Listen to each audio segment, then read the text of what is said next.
যদি আপনি পোস্ট অফিসের সেভিং ব্যাঙ্ক অ্যাকাউন্টে যে মোবাইল ব্যাঙ্কিং সার্ভিস রয়েছে সেটা সেই অ্যাপ্লিকেশনটি ডাউনলোড করে নিয়ে আপনি আগে অ্যাক্টিভ করে আপনি ব্যবহার করেছিলেন, কিন্তু এখন বর্তমানে আপনি যখনই লগ ইন করতে যাচ্ছেন লগ ইন করতে পারছেন না, অথবা আপনি যখন এখানে এসে পুনরায় অ্যাক্টিভ করার চেষ্টা করছেন তো তখন আপনার কাছে এইভাবে একটি ইরর শো হচ্ছে। তো এই ইররটি আপনি কীভাবে সলভ করবেন সেটাই আপনাকে এই ভিডিওটির মাধ্যমে জানাবো। তো সর্বপ্রথম আপনি যখনই পোস্ট অফিসের যে সেভিং ব্যাঙ্ক অ্যাকাউন্টের মোবাইল ব্যাঙ্কিং অ্যাপ্লিকেশনটি ওপেন করবেন আপনার কাছে এরকম একটি ইন্টারফেস শো হবে। আপনি এখানে আপনার ইউজার নেম মানে আপনার যে সিআইএফ নাম্বার বা সিআইএফ আইডি সেটা দিয়ে তারপরে আপনি যে পিন সেট করেছিলেন এমপিন সেটা দিয়ে আপনি যখনই গোয়ের উপরে ক্লিক করছেন তখনও একটা এরর শো হচ্ছে।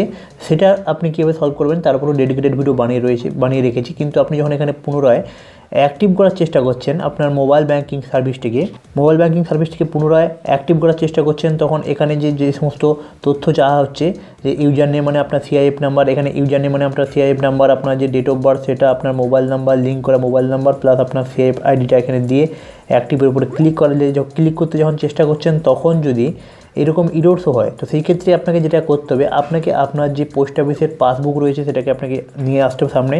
নিয়ে আসার পর আপনি সেখান থেকে দেখে ভালো করে ইউজার নেমটা টাইপ করবেন।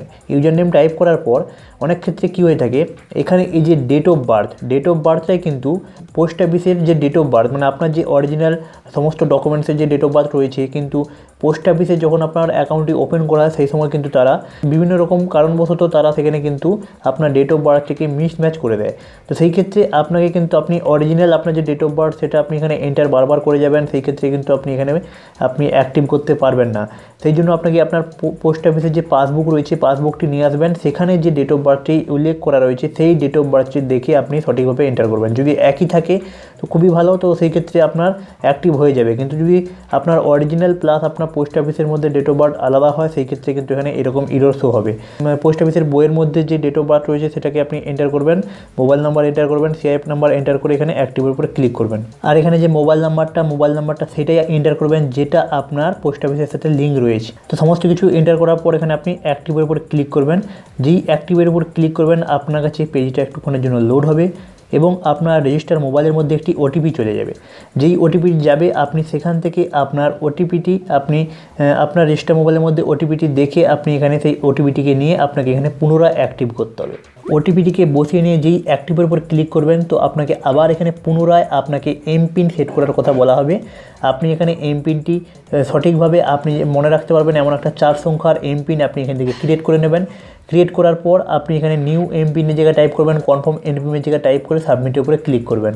এমপিন টাইপ করার পর যেই সাবমিটের উপরে ক্লিক করবেন তো আপনার কাছে আপনার সাকসেসফুলি আপনার যে এমপিন সেটা এখানে ক্রিয়েট হয়ে যাবে। আপনি দেখতে পাচ্ছেন you have been activated successfully, please log in to access the application বলে লগ ইনের অপশান চলে আসবে। আপনি যেই এটার উপরে ক্লিক করবেন তো আপনার কাছে যে লগ ইন ইন্টারফেস সেটা আপনার কাছে এইভাবে চলে আসবে। এইবার আপনাকে এখানে ইউজার নেম আর আপনার এখানে এমপিন এন্টার করে আপনাকে গোয়ের উপরে ক্লিক করতে হবে। যেই ক্লিক করবেন তো আপনি এইবার খুব সহজেই লগ ইন করতে পারবেন। কিছু টাইম হলো আপনি আপনার যে mobile banking post office saving অ্যাকাউন্টে যে মোবাইল ব্যাঙ্কিং পরিষেবা সেটাকে আপনি ব্যবহার করছিলেন না, যে কারণে আপনার মোবাইল ব্যাঙ্কিং পরিষেবাটি এখানে ডিঅ্যাক্টিভ হয়ে গিয়েছিল।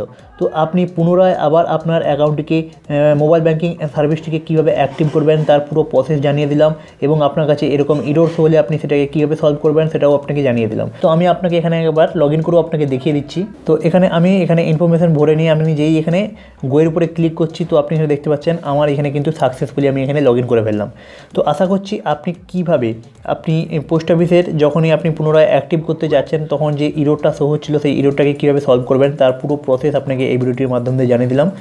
এর পরবর্তীকালে আপনি এই অ্যাপ্লিকেশনটি কীভাবে ব্যবহার করবেন যদি জানতে চান নিচে কমেন্ট বক্সে কমেন্ট করে বলবেন, এরপরে ডেডিকেটেড ভিডিও বানিয়ে দেবো। এর পাশাপাশি আপনি যদি আপনার পোস্ট অফিসের মাধ্যম থেকে আপনার টাকা আপনি অন্য কোনো ব্যাংকের মধ্যে ট্রান্সফার করতে চাইছেন তো সেই ক্ষেত্রে কীভাবে ট্রান্সফার করবেন এটা যদি জানতে চান এর উপরে ডেডিকেটেড ভিডিও রয়েছে, আপনি চাইলে সেই ভিডিওটি দেখতে পারেন। সেই ভিডিওটির লিঙ্ক আপনি ডিসক্রিপশানে অথবা এই চ্যানেলের প্লেলিস্টের মধ্যে গেলে সেখানে পোস্ট অফিস নামে একটা প্লেলিস্ট পেয়ে যাবেন, সেখান থেকে আপনি খুব সহজেই সেই প্রসেসটি দেখে নিতে পারবেন।